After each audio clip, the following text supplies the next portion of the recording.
I get it, the stock market's scary right now, but you don't have to worry because I am here to teach you the exact strategies I used to build my seven-figure portfolio, even through all the ups and downs. And I understand because in the beginning, I used to be so freaked out. But now sometimes I will see ups and downs in my portfolio of like $100,000 or more in a single day. Like I made a video during the 2022 crash and I was like, my stock portfolio is down by like $200,000 right now and I literally don't care. And that video blew up because it goes against conventional wisdom. Most people think, okay, if you're losing money, you should pull everything out. But instead what I do is actually put more in. So I want to talk about some really simple steps that you guys can take right now, whether you are decades away from retirement or like 5 to 10 years out to retirement, so that you can make sure you are in the best possible situation. And so you can stop worrying about what the stock market's doing every day. So for the people who are decades away from retirement, the very first thing that you are going to be doing is building an emergency fund. Why? Because we need to think about every worst case possible scenario and then ask ourselves, how do I come out ahead? So worst case possible scenario, you put all of your money into the stock market and then life happens and then you don't have any money to deal with the shit that life just threw at you. And then you put yourself in a position where you have to go in and pull from your stocks when the stock market is down. In this case, it's not the stock market that made you lose money, it's you that made you lose money. The next thing you're gonna do is put a plan in place to pay off your high interest debt. Anything over 6 to 7% needs to go. But if you have low interest debt, okay, at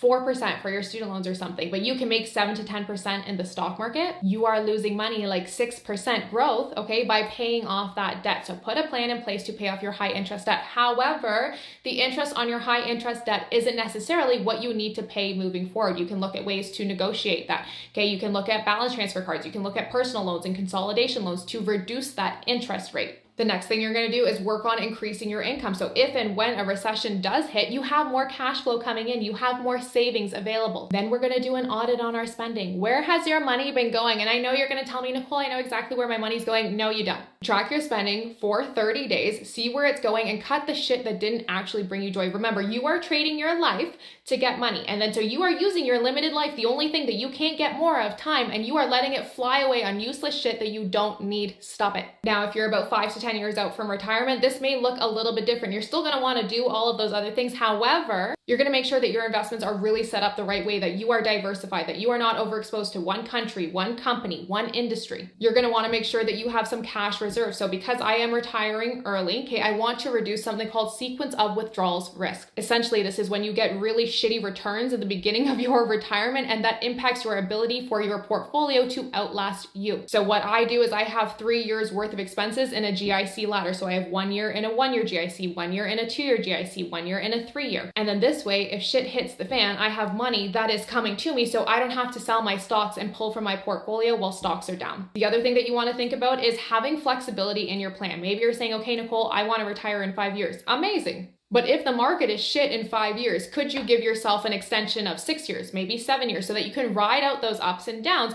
and actually retire into wealth instead of a down market? Now, I'm actually creating a free training. I know you guys know that I am the queen of free trainings, but it is going to be on how, my phone is blowing up now, on how to build wealth during a recession. It's coming up in the next 2-ish weeks. So keep your eye out. If you want to get started with another one of our free trainings right now, I have a free investing masterclass, my free 30 days to 100K challenge, but make sure that you get on my email list so you are one of the first ones to know about that new free training, because recessions make millionaires.